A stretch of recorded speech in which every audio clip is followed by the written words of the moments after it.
ponencia en relación al tema del folclore. Bien, buenas tardes a todos. Un poco para partir de lo siguiente. Hace 2 años, un antropólogo argentino escribía un artículo sobre la muerte de la antropología. Él decía que la antropología ha muerto porque ya no tiene teoría, ya no tiene metodología. Y frente a eso, nosotros aquí en un esfuerzo de resistencia estamos demostrando desde las 10 de la mañana que la antropología no ha muerto. Y con esto, un homenaje a los 49 años de antropología en San Marcos.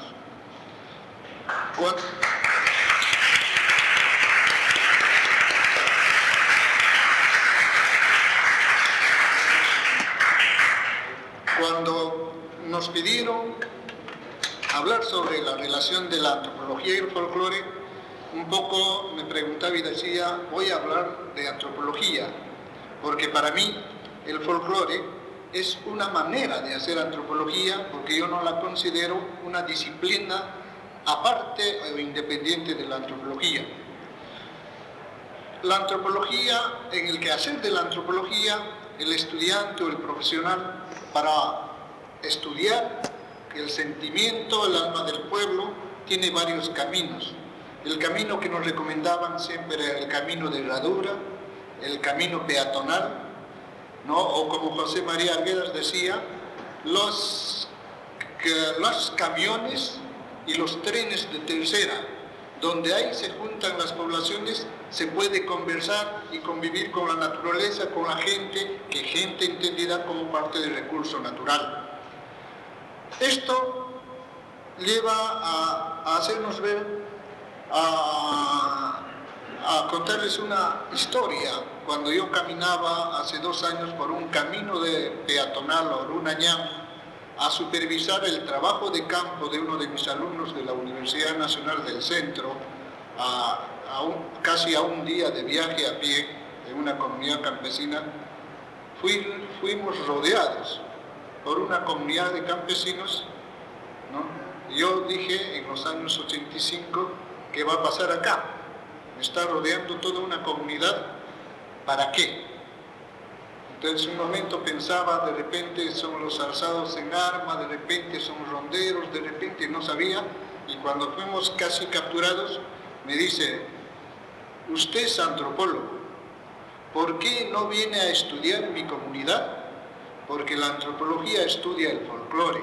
¿Acaso nosotros no tenemos costumbres? ¿Acaso nosotros no tenemos modos de vida? ¿Acaso nosotros no sabemos? Quisiera saber, de parte de mi comunidad, cómo vivimos nosotros, cómo nos miran a nosotros.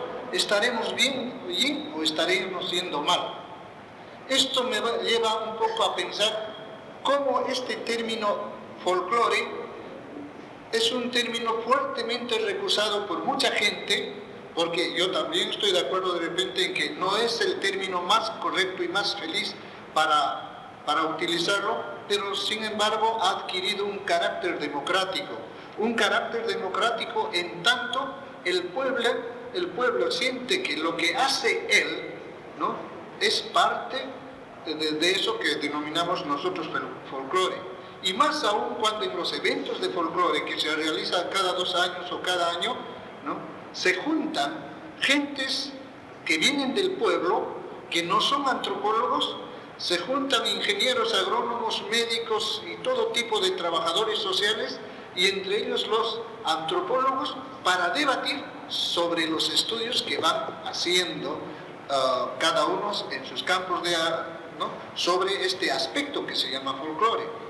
Y es más, podemos encontrar planteamientos y posiciones de comuneros ponentes que nos cuestionan la labor del antropólogo y dicen, en mi pueblo, en el caso de Molinos, en Moho, Puno, un comunero decía, en mi pueblo, allí han hecho un estudio sobre medicina folclórica, han sacado con eso su maestría en antropología, pero nos han dicho, nos han preguntado una serie de cosas que nosotros por llenar un cuestionario le hemos dado. Yo soy comunero, yo soy curandero, pero las cosas que le hemos dado al antropólogo, ¿no?, no ha sido lo correcto, porque es fácil de decir que cuando hay dolor de estómago, decir ajenjo, pero no siempre es ajenjo, porque depende que cómo pone el gesto en la cara, cómo pone el movimiento del cuerpo para poder saber si realmente debe ser ajenjo o pinco-pinco, ¿no? Entonces son formas de sabiduría popular. Ese término que dentro del folclore va englobando la sabiduría popular, así nace. Este año se cumple el 150 aniversario del acuñamiento del término de folclore, el 22 de agosto de 1846, Toms, con seudónimo de Toms, un tal Merton, que acuña este término que dice folclore, folk, del pueblo, folklore, sabiduría, sabiduría del pueblo. Sabiduría del pueblo que nosotros tenemos que rescatar y tenemos la necesidad de estudiar, ¿no? Teniendo en cuenta las supervivencias o recuerdos de un tiempo que ya se fue. Este término más tarde fue desarrollado por los ingleses cuando se funda la Sociedad Americana Americana de Folclore en 1888. La acuñan y para estudiar el mensaje de los viejos cantares, de los cuentos, mitos y la sabiduría de los pueblos. Más tarde, en el Perú se va ya aplicando un conjunto de estudios vía el indigenismo primero y fundamentalmente a partir de 1942 en la Universidad Nacional del Cusco con Víctor Navarro del Águila, que crea la cátedra de folclore para que luego ser seguido por Efraín Moroteves, don Demetrio Roca Valparimachi y todas las personas que ahora nosotros conocemos. Entre ellos están Mildred Merido de Sena, Luis Iberico Mas, etc. Esta manera de hacer la antropología tuvo dos procesos, muchos procesos en el Perú. Uno de los principales teóricos ha sido don doctor Efraín Moroteves, quien en 1950 escribe una obra fundamental que se llama Elementos del Folclore, que es un manual teórico y metodológico para estudiar la cultura popular y tradicional de los pueblos. Este trabajo ha sido publicado por la Universidad Nacional de San Marcos, donde se citan todos los aportes de la antropología que estudia la cultura popular. Con estos aportes se hizo bastante trabajo en la zona del Cusco, luego en Ayacucho, hasta que en 1972 se hace un evento que reúne a los llamados folclorólogos o estudiosos teóricos de la cultura popular y tradicional, que en 9 versiones, en debates, se recomendó la organización de un comité básico que sintetice todo el aporte teórico metodológico en las investigaciones sobre la cultura popular. Y allí es que el doctor Efraín Morote cuestiona su propio planteamiento, ¿no? Planteamiento para aportar otro nuevo libro con sus bases y enfoques nuevos que él había adquirido durante los más de 20 años de aplicación de su... En estos aportes vamos a encontrar algunas precisiones concretas, que por ejemplo, al hacer, no hay que reconocer al folclore como una gran disciplina aparte de las ciencias sociales y de la antropología, sino más bien busca entender que la antropología tiene un principio básico que es el principio de unidad, en la que se fundamenta 7 principios, ¿no? En la que se ve la interdisciplinaridad de todos los estudios. No se puede hacer antropología si es que no se recurre a las otras disciplinas de las ciencias humanas y de las ciencias en general. Y el ejemplo más importante que pone en ese su trabajo sobre la antropología es precisamente la cercanía de la antropología con la medicina. Plantea una definición básica que es entendida como el proceso, como el folclore, como el estudio del proceso de surgimiento, desarrollo y extinción de las tradiciones populares. Tradiciones populares no concebidas como ese algo inerte o encasillado, ¿no? Sino como José Carlos Mariátegui dice, es viva y móvil, es patrimonio y continuidad histórica, ¿no? Es algo que permanece y que está en permanente cambio, ¿no? ¿Por qué? Porque precisamente está sujeto a procesos de deshacimiento, incorporación y conservación. Deshacimiento, incorporación y conservación de elementos que le dan una característica de cambio permanente. Hay cambios y permanencias, ¿no? que permiten entender cómo el pueblo percibe su entorno natural y social, cómo el hombre ha aprendido a convivir con la naturaleza en mutua crianza, ¿no? ¿Por qué? Porque el hombre andino, en el caso nuestro, ya como lo ha dicho yo y Clara hace unos instantes, ha tenido la suerte de tener frente a sí la diversidad de gama o la gama diversa de pisos ecológicos o zonas de vida, ¿no? Que le ha permitido una diversidad más grande en el mundo, como se puede observar el patrimonio, la referencia natural que está en Madre de Dios, ¿no? Entre el hombre que ha aprendido a convivir con la naturaleza en mutua crianza. Esto quiere decir que el hombre ha desarrollado un conjunto de sistemas de conocimiento y tecnologías que respetaban la naturaleza. Por eso la naturaleza fue sacralizada y elevada a la categoría de Pachamama o algo de donde viene la fuente de la vida, ¿no? Si es así, desarrollaron tecnologías que no depredaron la naturaleza. Muchos son los ejemplos de conservación y protección de la naturaleza y un uso adecuado y racionalizado. Por eso es que en la sociedad andina se pudo sembrar sin riesgos a 4.000 metros sobre el nivel del mar, o se pudo ganar espacio de tierras a las lagunas, a los bofedales, para poder sembrar. Esto nos ha permitido, desde la perspectiva antropológica y desde este sector específico, a entender que la sociedad andina tiene en su componente 3 tipos de visión que ordenan sus percepciones. Es una visión holista totalizadora que al mismo tiempo que piensa en técnicas, que piensa en ciencia y que piensa en recursos, piensa también en ideología, piensa en religión, piensa en ritos para proceder cualquier acto que es inherente a la vida del hombre.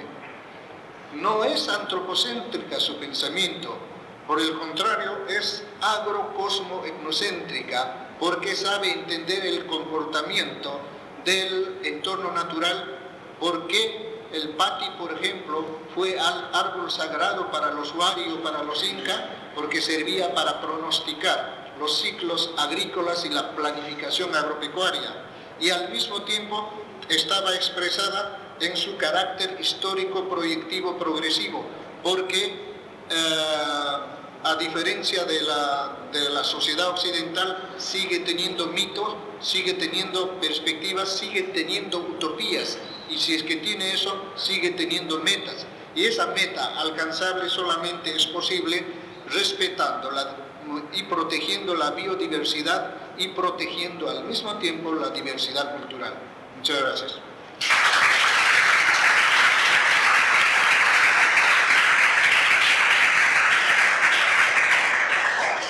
Señores, debería proceder, después de tan interesantes intervenciones que resaltan la pluralidad de preocupaciones de los antropólogos, en un contexto también de pluralidad, en un país que correctamente se calificó como de todas las sangres, debería proceder, digo, una suerte de réplicas y de conversaciones entre todos los ponentes, e igualmente las preguntas del auditorio.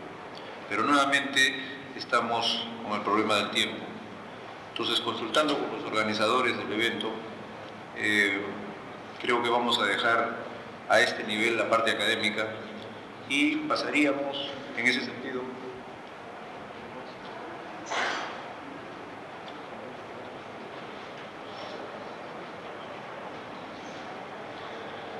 Antes de culminar, por una omisión involuntaria, no hemos convocado al profesor Lorenzo. En realidad esta invitación, de todas maneras les agradezco.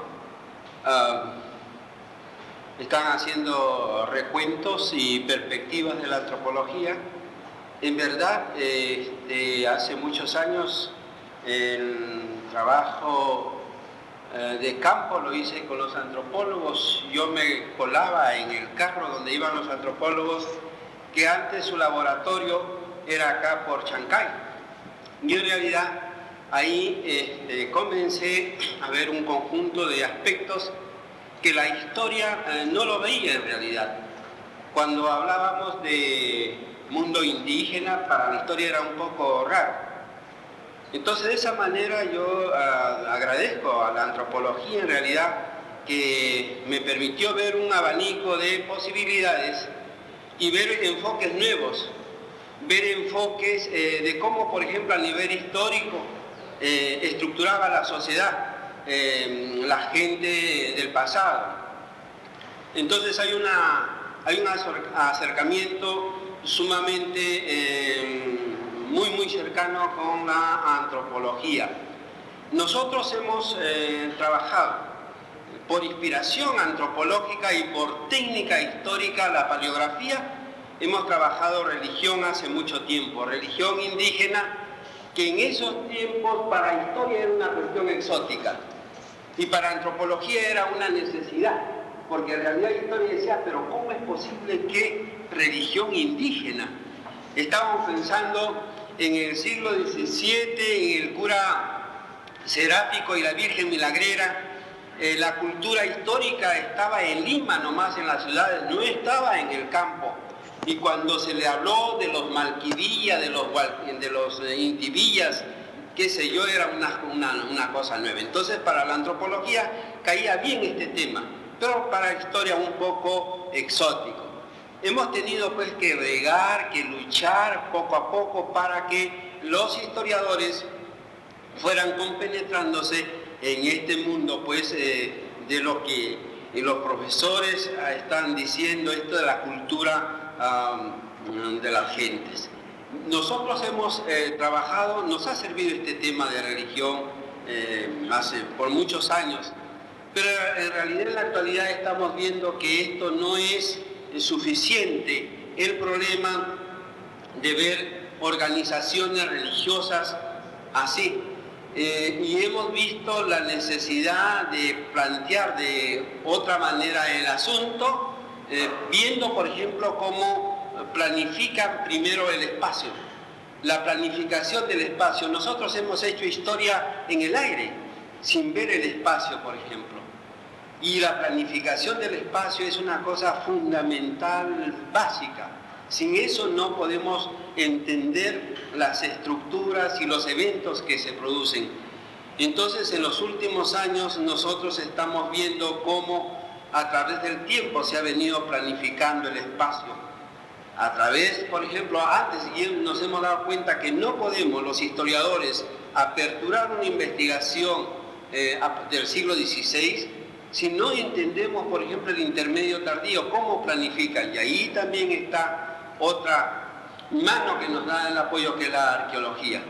Entonces, en la actualidad hay una cosa sumamente interesante. Estamos en este problema de planificación del espacio, cómo planifica la gente sin una coerción extraeconómica, cómo planifica la gente con una coerción extraeconómica, cómo planifican los indígenas cuando son coercionados por la guerra.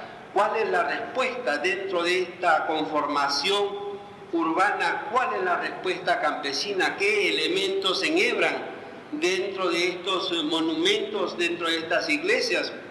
Y hace poco me he estado peleando ahí con un arquitecto porque había la gran mesa de las ofrendas. Linda la cuestión de la perduración indígena de una iglesia. Que hay lo que se llama la mesa de las ofrendas porque los habían obligado a enterrarse en las iglesias, y como el campesino siempre está unido al pasado, Entonces hacían ahí, pero en la actualidad la ignorancia es tan grande que están votando dentro de las iglesias esta mesa tan hermosa de las ofrendas. Bueno, entonces en la actualidad, en lo que llaman en historia, y que en realidad nace de esta comunión que hay con la antropología, en realidad al menos esta inquietud que yo tengo es de esta experiencia. Y ahí en Ayacucho, pues, con mi amigo García, con John, hemos estado trabajando con Teodomiro. Con ellos salíamos al campo en realidad. Hemos estado en varios lugares. Y eso apertura. Por eso yo creo que hay que salir los historiadores.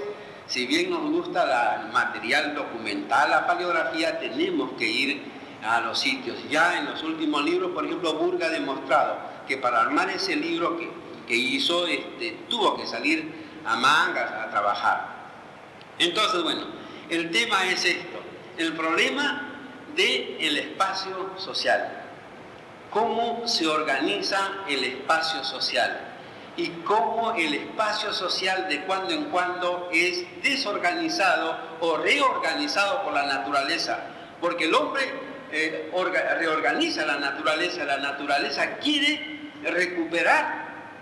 recuperar su viejo estatus. Entonces viene un terremoto, viene un niño, vienen cosas en realidad.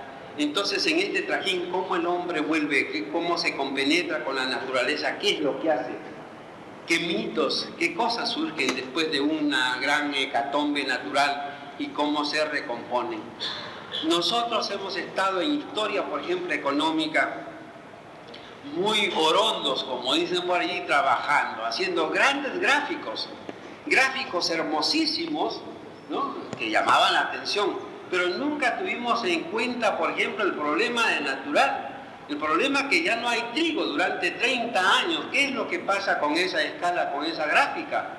El problema, por ejemplo, que se viene abajo, toda la producción agropecuaria de fin del siglo XVI, con una terrible sequía de 14 años, en realidad. Entonces, esto es sumamente importante. Y no solamente en nuestros tiempos, por ejemplo, ¿por qué está el Señor de la Soledad en tantos barrios marginales de Lima? Gente que se viene en el año 70, ustedes, bueno, recuerdan del terremoto. ¿Qué es lo que ha pasado? Esa es una cosa muy interesante. ¿Qué es lo que ha pasado con esa gran conmoción del año 70? ¿Y cómo se organizó el espacio después del evento allá en Huaraz? ¿Qué es lo que pasa, por ejemplo? Huaraz ya no es la vieja ciudad, es otra ciudad, tiene otro viso. Un viso extraño, raro en realidad, que no es indígena. ¿Y qué pasa en Lima, por ejemplo, con los huaracinos? Pero no solamente esta cuestión en el espacio social, también las conmociones sociales contemporáneas. ¿Qué pasa con esas migraciones? ¿Qué pasa en el campo en realidad? ¿Cómo reacomoda el hombre andino? Y como vemos nosotros, el espacio, tanto en un evento natural como en estos eventos duros de la historia, estos eventos sociales. En eso estoy. Y eso, bueno, es la comunicación que les puedo dar. Y gracias.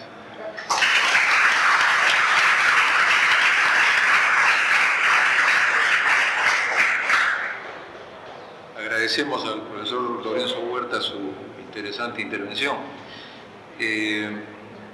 Como decíamos, vamos a tener que pasar dando por terminada la parte académica, la parte institucional y ceremonial. Este evento y esta semana no se hubiera desarrollado como se ha desarrollado si es que no se hubiera contado, además de la participación institucional de la Escuela Académico Profesional de Antropología, con la insustituible presencia de los estudiantes. El Centro de Estudiantes de Antropología, en la persona de la señorita Nela Arrieta, presidenta del Centro de Estudiantes de Antropología, hará uso de la palabra en este proceso de ya clausura de la semana, para después dar la palabra.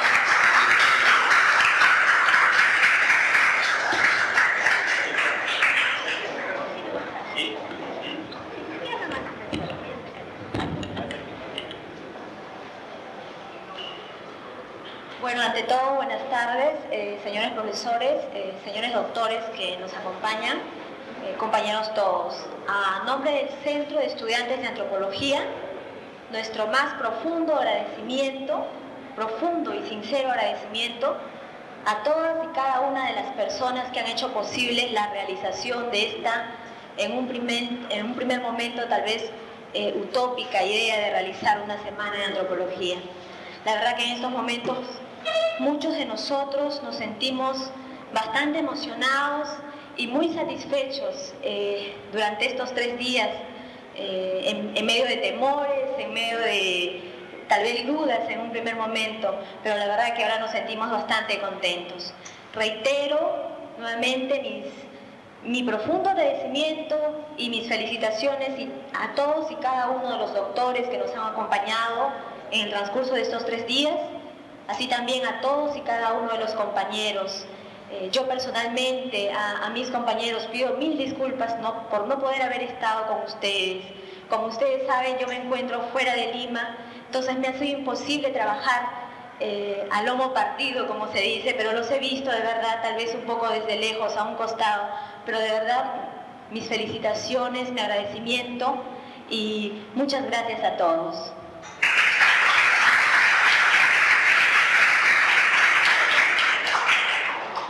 Vamos a tener la presentación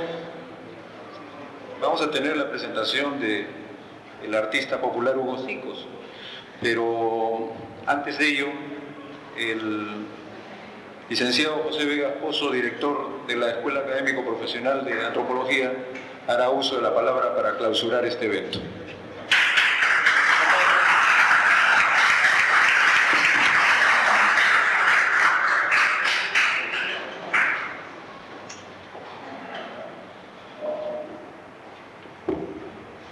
Primeramente, quiero agradecer la presencia, las intervenciones de los señores visitantes en esta tercera sesión de trabajo con ocasión del 49 aniversario de la fundación de la Escuela de Antropología en San Marcos. Quiero también agradecer la presencia de importantes intelectuales como la doctora Angélica Aranguren, presidenta del Instituto de Investigación de Lingüística, del doctor Lorenzo Huertas, de profesores de distintas especialidades y de estudiantes que nos acompañan. Antes de formalizar la clausura de este evento, quiero manifestar muy sintéticamente lo siguiente, quizá un poco a manera de reflexión de lo que hemos escuchado esta mañana. En primer lugar, constatar la variedad temática del objeto de estudio de la antropología social en nuestro medio. Hemos visto cómo la antropología tiene que hacer con el estudio, con el análisis de una tremenda diversidad de sistemas socioculturales. El área amazónica, el área andina, el área urbano marginal, problemas como la ideología, la cultura, la religiosidad popular, etc. Es decir, esta variedad temática está reflejando precisamente esa heterogeneidad sociocultural de la sociedad peruana, esa diversidad ecológica, natural que caracteriza a nuestra sociedad. Esto en primer lugar.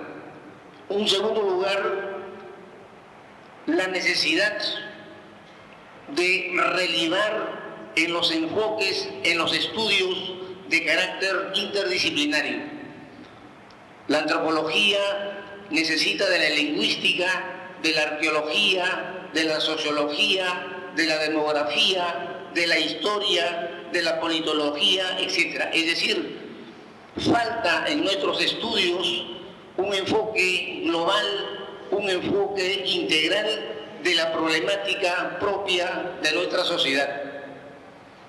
Finalmente, debemos reconocer de que no solamente en la antropología, sino en el conjunto de las ciencias sociales existe pues una crisis de carácter teórico, conceptual, metodológico, que pueda dar cuenta de los cambios que tan rápidamente se suceden en sociedades como la nuestra. Ese es un reto para todos nosotros. Quiero agradecer muy sinceramente el trabajo, la dedicación de estudiantes de la especialidad de antropología, de sus dirigentes del Centro de Estudiantes de Antropología, de todos los profesores que han convergido en esta tarea celebratoria de los 49 años de nacimiento de esta especialidad en nuestra universidad.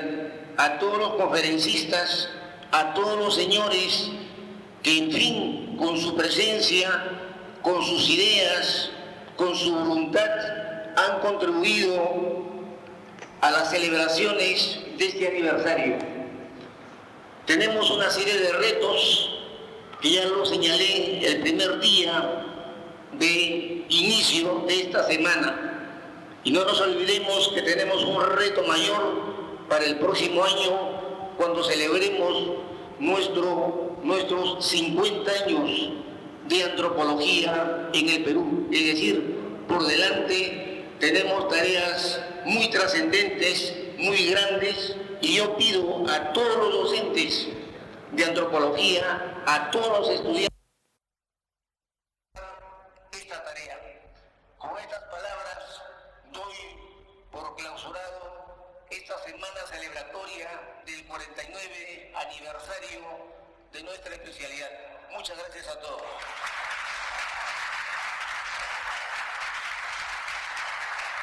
Vamos a escuchar seguidamente a un artista popular que nos va a deleitar precisamente con parte de este folclore tan nuestro. Buenos días, buenas tardes, ya creo con todos. Reciban el saludo, ¿no?, de un amigo de ustedes, Hugo Sicos, quien a través, por supuesto, de ese instrumento ha conocido mucho lo que es nuestro Perú, ha conocido mucho lo que es parte de nuestra tierra, ¿no? Y es justamente el mensaje que a través de estas melodías que ustedes van a escuchar, quisiera que ustedes entiendan, ¿no? Los científicos sociales, con el sentir del pueblo, con el sentir de la gente de esta tierra, por supuesto, podrán comprender todas las dudas que puedan tener, podrán ampliar, podrán desarrollar un conocimiento, ¿no? Justamente viviendo, conviviendo, ¿no?, y resaltando lo que esta gente, nuestra gente, vive bastante. Voy a dedicarle dos temitas. Santiago me pide música movida. Hay una melodía muy bonita que es la herranza, señalacui, que le llaman en algunos pueblos. O simplemente ya homenaje, ¿no?, a los pueblos del Mantaro, a su santo, el Taitachanti, que le dicen al apóstol Santiago, ¿no?, denominada esta música la marca del animal, los Santiagos. Y luego vendrá unos cuantos sicuris alegres entonces. Para todos ustedes, y felicidades a Antropología por sus 49 años de presencia aquí en nuestro país. Entonces, para ustedes, estas melodías muy lindas.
Santiaguito. Ahora para despedir y ¿no? recalcando mi solidaridad con ustedes, los futuros científicos sociales y los ya científicos sociales, ¿no?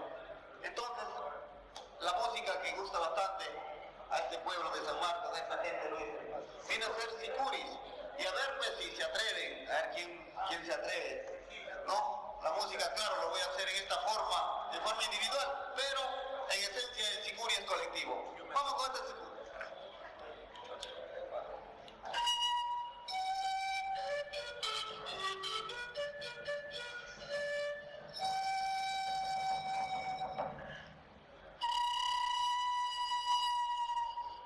Fuerza, fuerza, zampoña.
Cómete, Carlos.